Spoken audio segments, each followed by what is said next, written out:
Мемрама jeni me emisionin Biznes Plus. Në minutat në vijim do të flasim për digitalizimin dhe rëndësinë e tij për vendin tonë. Do diskutojmë se ku është fokusi më i madh i autoriteteve dhe sa përdoren shërbimet digjitale që ofrohen institucioneve, kompanive dhe qytetarëve. Në studio me ne është Ministri për Transformim Digital Stefan Andonovski. Dobro večer i dobrodoјдовте. Dobro večer, dobro ga najdov. Mramama, pozdrav do vašите gledači. Hvala. Minister, ne do ta fillojmë këtë bisedë me temën aktuale, e cila është ditëve të fundit, ato janë voucherët për student, duke pas parasysh interesin e madh dhe faktin që voucherët për student jepen nëpërmjet portalit nacional të e-shërbimeve. A është kjo vetëm një shpërndarje pajisjesh apo është pjesë e një strategjie më të gjerë për digitalizim, të themi? Ова представува поширок пристап, затоа што еден од главните предизвици или проблеми на дигиталната трансформација е дигиталниот јас. Тоа значи дека определени лица, граѓани во државата ги имаат повеќе погодности, пристап до интернет, пристап до компјутери со добри капацитети, мобилни уреди, смарт уреди, и тие можат да ги користат придобивките на администрацијата, додека други лица за жал немаат таква можност, и оваа идеја на претседателот на владата и имплементирана веќе од владата покажува резултати затоа што го таргетира толку овој јас. Нашата идеја беше секое она лице, студент на додипломски студии кој што нема можност да си купи собствен уред или пак сака да купи подобар уред од оно што го има, да може да го искористи ваучерот за електронски уреди, и од тука интересот многу голем, затоа што голем број на студенти или немаат соодветни уреди или пак сакаат да ги подобрат, надополнат оние уреди кои што веќе ги имаат. Тоа е мерка која што ги таргетира сите заради тој дигитален јас. Не беше целта да се таргетираат само оние лица кои што се од, да речеме, маргинализирани, обесправени семејства или слоеви во општеството, туку сите студенти да имаат еднаква стартна цел на равнина, за да имаат еднакви можности за да напредуваат потоа во студирањето и во учењето. A keni identifikuar pengesa teknike gjatë realizimit të këtij projekti apo gjithçka po zhvillohet sipas planit? Овој проект беше планиран да заврши, практично јавниот повик да заврши на 20 декември, а само во првите 10 дена ние имаме завршено 70% од работата. Заклучно со вчерашниот ден над 37.970 студенти веќе аплицирали и добиле свој ваучер. Од вкупната бројка на отприлика околу 55.000, нешто помалку од 55.000, покажува дека тие веќе голем број од нив или најголемиот дел од нив кои што биле заинтересирани, ова им било приоритет, веќе ја завршиле работата и добиле вакви ваучери, што покажува за успешноста на мерката. Се разбира, заради притисокот од еднаш да се заврши работата, ние во првиот ден имавме издадено над 10.000 ваучери, што е скоро 10%, повеќе од 10% од вкупниот број на ваучери што требаше да бидат издадени. Се створи притисок на порталот кој што потоа комуницира со други внатрешни системи, заради што имаше определен застој првите неколку часа, но тоа се беше надминато и од тој ден наваму ние веќе тековно се разрешуваат помали технички недостатоци кои што може да се појават, дали погрешен документ бил закачен или пак некоја грешка во системот се појавила, некој прекин на интернет во некој дел од државата, но сите тие ситни недостатоци се решаваат и бројката на веќе услужени издадени ваучери, а и мислам дека бројката е над 15.000 на веќе искористени ваучери, што значи дека студентот отишол и во продавници, веќе си купил уред и го искористил ваучерот, покажува на успешноста на мерката. E përmendet këtë se një numër i madh i studentëve tani më veç po i përdorin edhe voucherët për pajisje elektronike. Si reagonin ndaj asaj që shumë prej këtyre pajisjeve në rrjetet sociale masevisht po shiten? A do thotë kjo se në një farë mënyre a keni paralemruar apo keni parashikuar mekanizma për të parandaluar atë që kjo mas në vend që të shërbejë një qasje digjitale në arsim të kthehet në një burim të shpejt parash? Да, постои, да речеме, кривично дело е ако студентот се обиде да го продаде сопствениот ваучер. Што значи дека ќе треба друг студент наместо него или друг човек наместо него да отиде со неговата лична карта да се потпише во продавницата и да каже дека навистина е тој. Тоа е веќе кривично дело. Но тој ако веќе го купи ваучерот, го купи електронскиот уред со ваучерот, оставаме на етиката и на моралот на студентите што потоа ќе прават со тие електронски уреди. Никој не може да им забрани да тие бидат продавани понатаму. Постоеше размислување кај нас во почетокот на имплементацијата дали треба да го забраниме продавањето на овие уреди, некако да ги одбележиме или да ги следиме, но навистина да следите 55.000 уреди во државата само заради тоа што некој можеби да реши да го злоупотреби, да злоупотреби оваа добра можност на владата за сите студенти, беше безпредметно губење на ресурси и од тука ги повикувам да ги користат разумно и етички сопствените уреди, а ако сметаат дека тој треба да го подарат на некого или пак сметаат дека може да го заменат со некој друг, тоа оставаме сепак на нив. Тие уреди се за нив наменети. Владата решила да одвои повеќе од 11 милиони евра, што е рекорд и што за прв пат се случува во издавање на вакви ваучери за уреди после повеќе од 20 години. Последен пат што се сеќавам овака што сум истражувал 2005, 2006, 2007 отприлика е кога имало ваков повик, така што да се искористи оваа шанса да се покаже дека е квалитетна мерката за да имаме ние образ како влада да организираме таква мерка и до година. Затоа што ако се злоупотреби мерката целосно, тогаш ставот на претседателот на владата и на владата ќе биде следната година добро, тие средства ќе ги алоцираме за нешто друго, ќе инвестираме во нешто друго, затоа што очигледно не им се потребни на студентите или на младите, што бројка од нив ги препродаваат или пак ги злоупотребуваат. Ka ndonjë институцион tjetër i cili e mbikëqyr të gjithë punën rreth realizimit të këtij projekti? Да, во законот е утврдено дека државниот пазарен инспекторат е одговорен за следење на состојбите и тој ќе следи и реализацијата на ваучерот, значи дали економските оператори, компаниите кои што продаваат електронски уреди соодветно почитувале постапката, но и дали имаме ваков вид на злоупотреби, а кажав кога што се работи за кривични дела, тука останува и Министерството за внатрешни работи. Në rregull, flasim tani rreth portalit nacional të e-shërbimeve dhe platformën për ndërveprim. Zotim Ministër, para se të flasim në detaje rreth platformës nacionale të e-shërbimeve dhe platformës për ndërveprim, a mundeni shkurt për shikuesit tanë të shpjegoni se cili është dallimi midis tyre? Да, често во јавноста не се разликуваат двата портали или платформата и порталот. Граѓаните го знаат услуги Gov.mk, тој веќе станува популарен. Над 260.000 граѓани веќе имаат собствен акаунт на порталот и активно го користат. Можам да кажам дека користењето е зголемено за повеќе од 10 пати. Јас кога дојдов во Министерството, околу 1200 корисници месечно, значи 1200 трансакции имаше месечно. Пред оваа голема бројка од ваучерите, бројката стаса до 15, 16, 17.000 корисници месечно, што значи дека навистина е голем интересот. Тоа е оној портал кој што ги дава услугите за граѓаните. И тоа се услуги кои што се или електронски, како што се ваучерите, или пак тоа се информативни услуги. За некоја услуга која што не е електронска, ги дава сите информации кои што на граѓаниот му се потребни, кои документи треба да ги собере, кои ги има условите кои што треба да ги исполни, каде може да се обрати, контакт телефони од сите можни институции во државата. И добар е и за информирање на граѓаните, освен што е за овие 200 и кусур услуги кои што веќе ги имаме на него. Платформата за интероперабилност треба да се свати како нашиот дигитален автопат кој што не го гледаме, затоа што тоа е позадината и на порталот за услуги. Што прави таа платформа? Таа ги поврзува сите различни институции.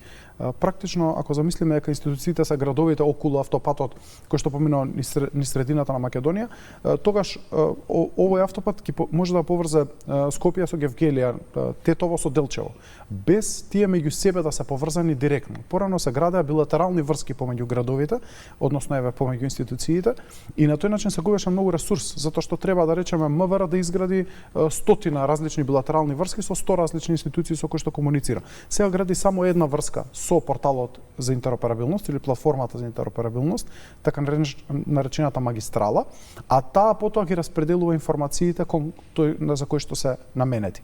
Порталот е само површинскиот елемент кој што ги нуди услугите кон граѓаните. Институциите во моментот комуницираат помеѓу себе и кога нема услуга за граѓанин директна. Например, ако му се потребни податоци за неосудуваност на МВР за некоја внатрешна постапка која што ја води, побарува таков податок и од судот веднаш го добива повратно. Тоа е во време на милисекунди станува збор за трансакцијата. Нешто со што порано би им требало 20 на дена од прилика да побараат барање, па да тоа се врати назад.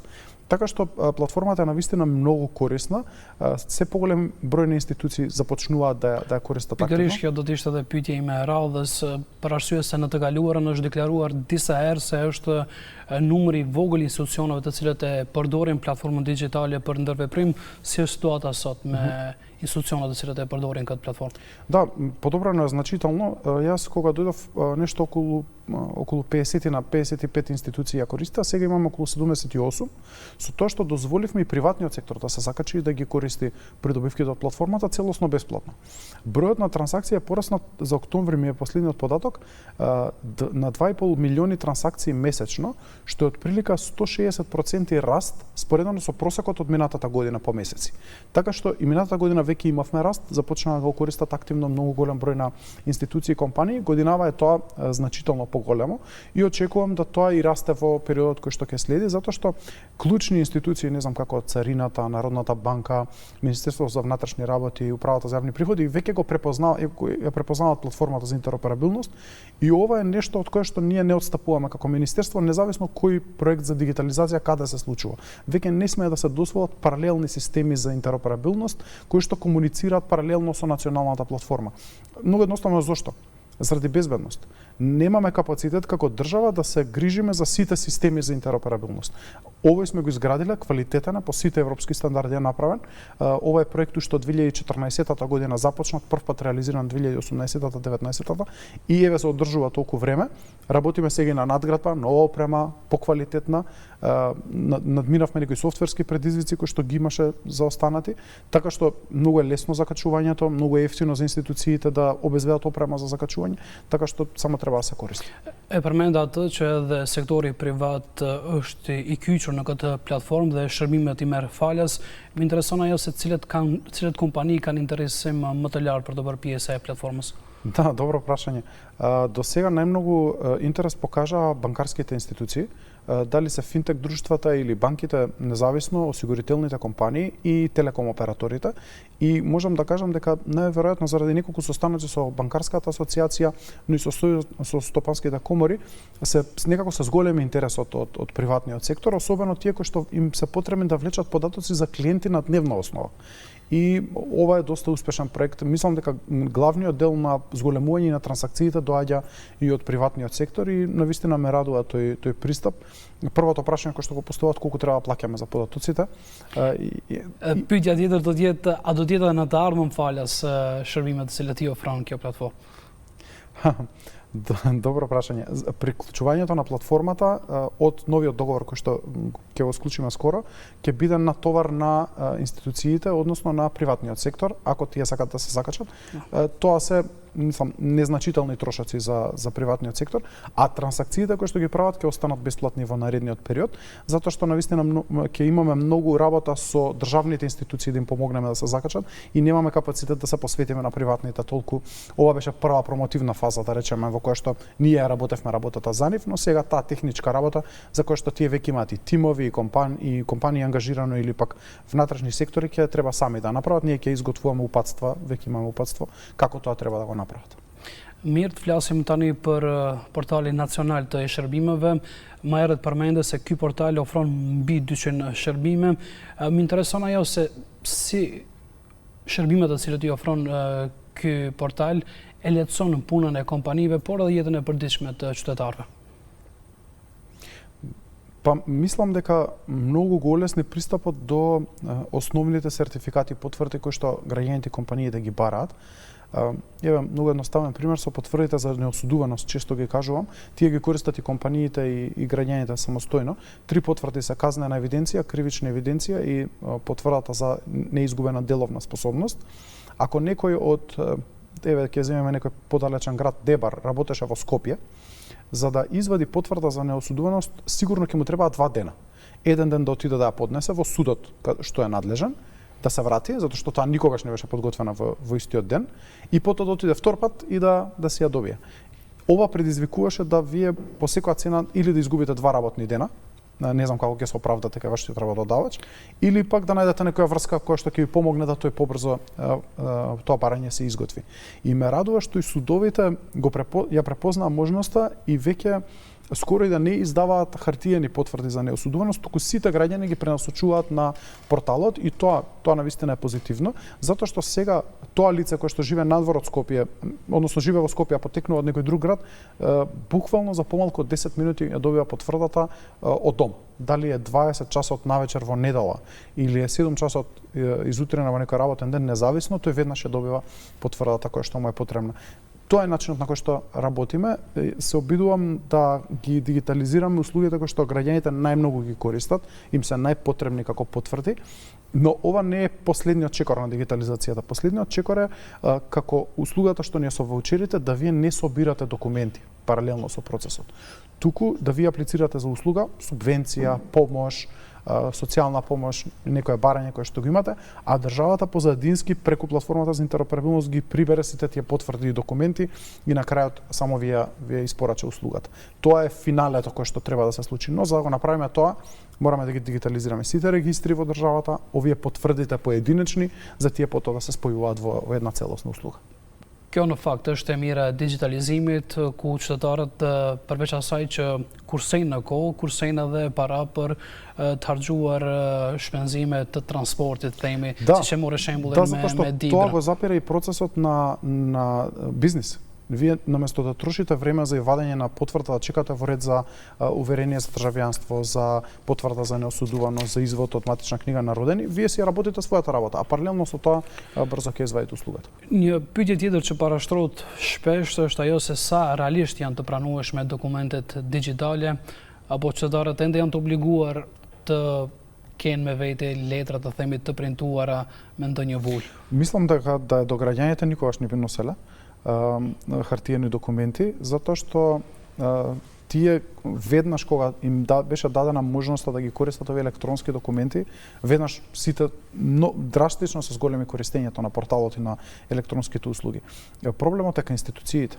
И затоа беше промената на законот од 1 јануари 2025 во која што рековме било кој документ изваден од националниот портал за услуги или друг портал кој што ги содржи сите елементи, електронски подпис, електронски печат, времен жиг и QR код, ние ќе го сметаме како да е целосно валиден хартиен документ. Независно дали ќе го испечатите или ќе го користите во електронска форма, затоа што валидноста на тој документ може да се провери со едноставно скенирање на QR кодот. И таа мала промена во законот веќе успеа да притисне многу голем број институции да ги прифаќаат овие документи. Борба е предизвика во секој случај, затоа што дел од институциите не знаат, не се информирани и така натаму, но до сега немам голем број на поплаки. И тоа е позитивно, затоа што очигледно дека голем дел од институциите ја сватиле потребата. Ние испративме упатство и ургенции, таму каде што ќе слушнеме дека не се прифаќаат, дека има потешкоти, испраќаме ургенции и до сега не сум слушнал дека има поголем проблем во некоја институција. Çfarë nëse ndonjë институцион nuk e respekton një gjë të tillë? Ние имаме прекршочни одредби во тој закон и токму и за овој член предвидовме прекршочни одредби. Се уште го развиваме заради изборите со долговлечи инспекторатот во министерството, кој што ќе биде задолжен да опоменува, а потоа да дава и прекршочни одредби на институциите, не на граѓаните, на институциите кои што нема да прифаќаат вакви документи. Do të ketë risi sa i përket shërbimeve në periudhën e ardhshme? Па очекувам дека темпото ќе се засилува и дека ќе биде помал бројот на институциите кои што не прифаќаат документи или не генерираат електронски услуги, а ќе се зголемува бројот на услуги кои што постојат. Очекувам во наредниот период до крајот на годината веќе мислам уште околу 10 услуги од различни институции, дел од земјоделство секторот, дел со фондот за здравство, веќе развиваме 6 услуги, со енергетика развиваме 10 услуги, така што ќе видиме што тоа ќе биде подготвено за публикување до крајот на годината, но ќе има уште доста изненадувања позитивни. Mirë, tani flasim pak për ekonominë apo për kompanitë, thatë më herët se digitalizimi ndihmon shumë kompanitë në shumë sfera të punës së tyre. E dim se kompanitë e vogla dhe të mesme janë motor i zhvillimit ekonomik të vendit.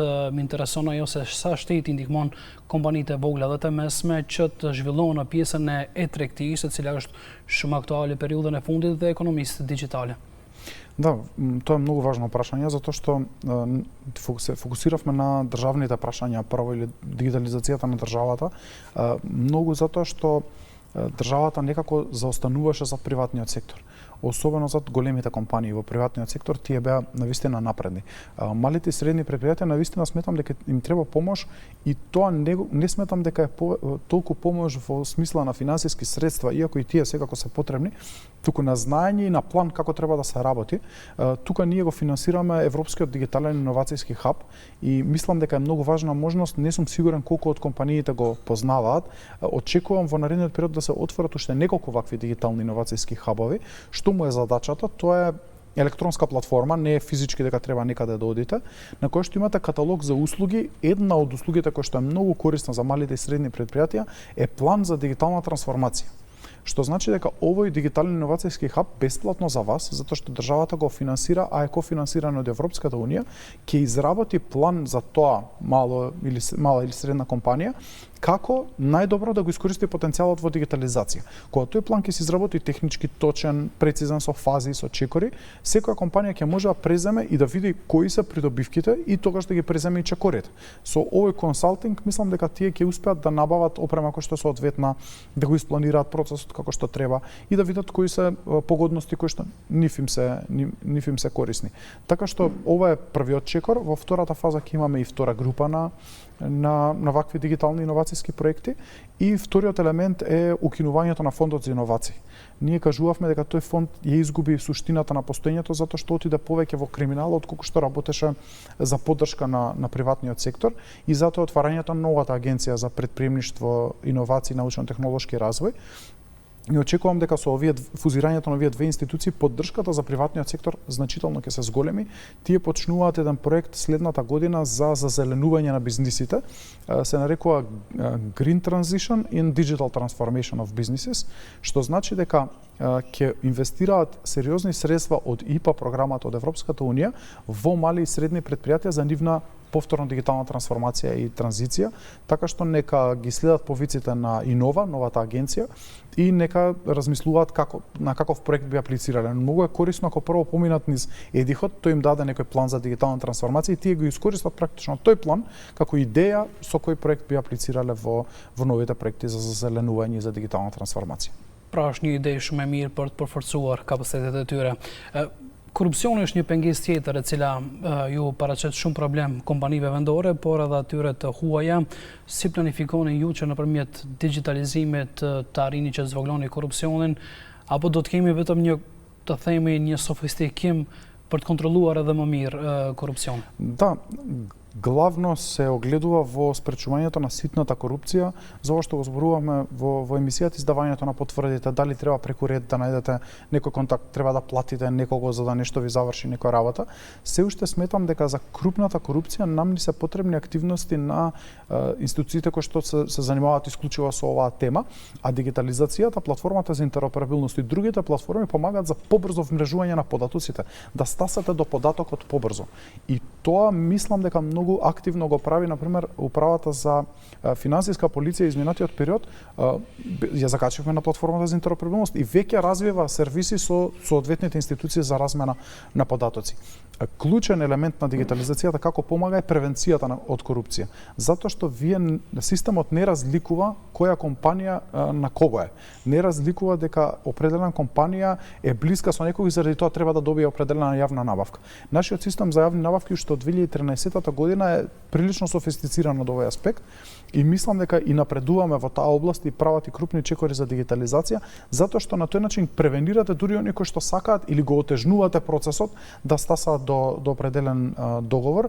Само ќе се сетите како беше периодот, дури не можете ни да си поимите како беше периодот пред 2010 година, како се случуваа јавните набавки со хартиени договори, па се изгубил некој документ, па се заборавил така натаму. Сега тоа се има трак, се има лог и е многу потешко, но останува на желбата на поединечните институции со дигитализацијата како алатка да се борат против корупцијата.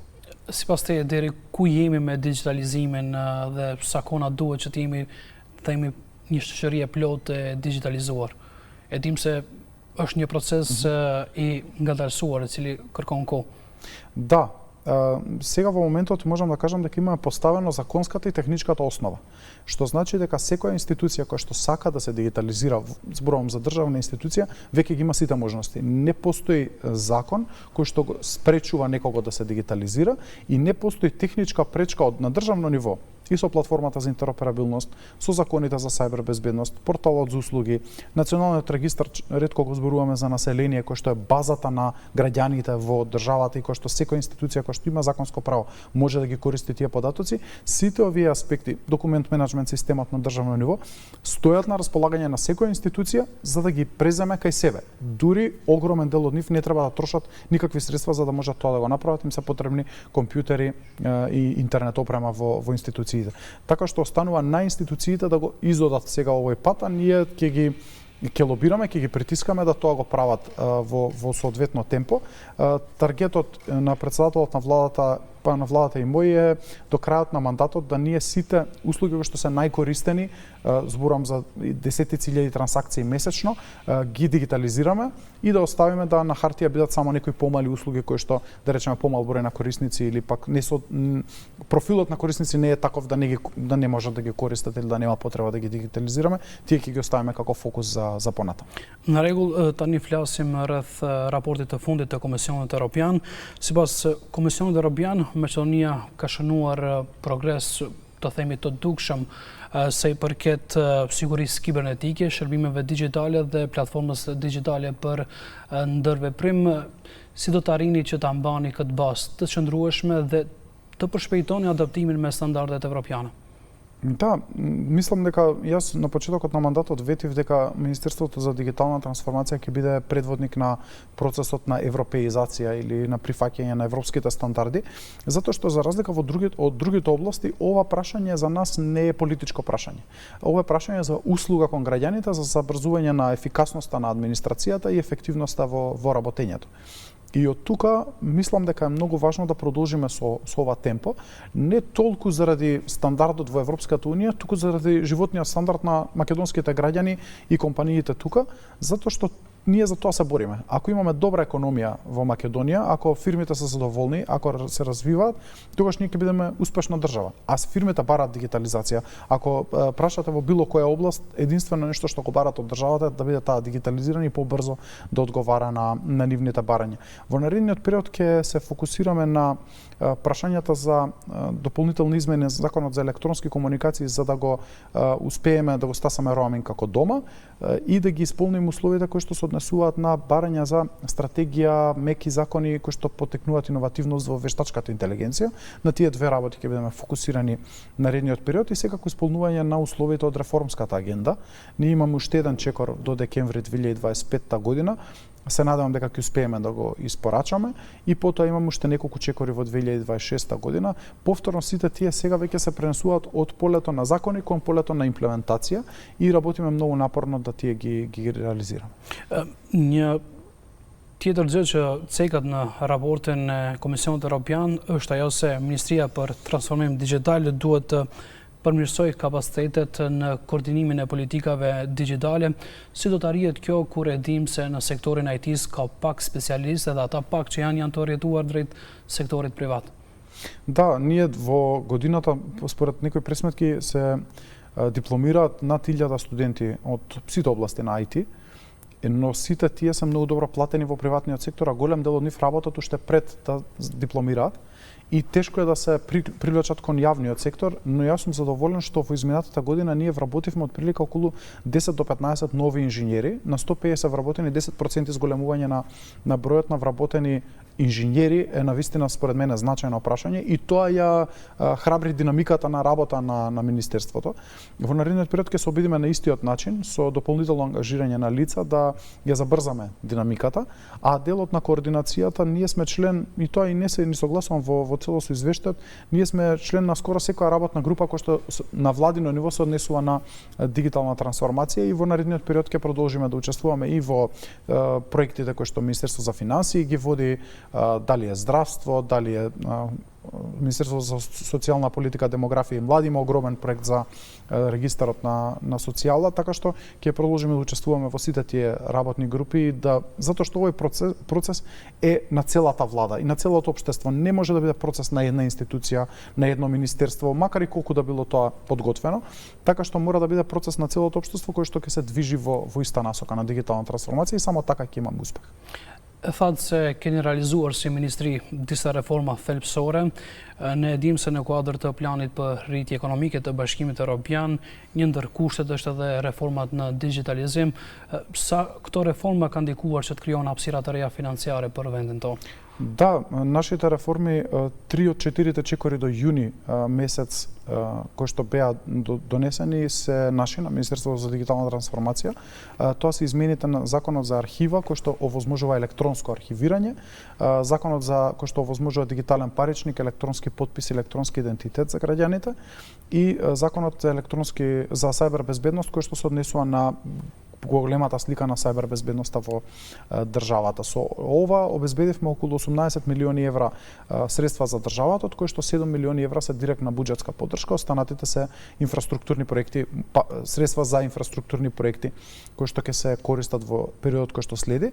Како што кажав, до крајот на годината имаме уште еден чекор кој што ослободува уште 4 милиони евра, комбинација на грант и кредит, и чекорот кој што го дополнуваме Законот за електронски комуникации ослободува уште нови 4 милиони евра, што очекувам дека до крајот на 25-та, почетокот на 26-та ќе учествуваме во таа поголема група со уште два големи крупни реформски чекори. Секој од нашите чекори се вреднува од 4 до 8 милиони евра, тука сме во таа граница и гледаме кога тие навистина се важни и се исплатат, а можеме да ги реализираме, се фокусираме на нив и ги реализираме.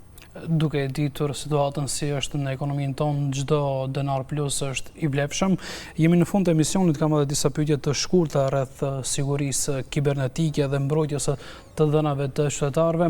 Sa janë të sigurta sistemet digjitale shtetërore dhe si menaxhohen nëse ka persona të cilët kanë akses dhe dëshirojnë të kish përdorin këta të dhëna?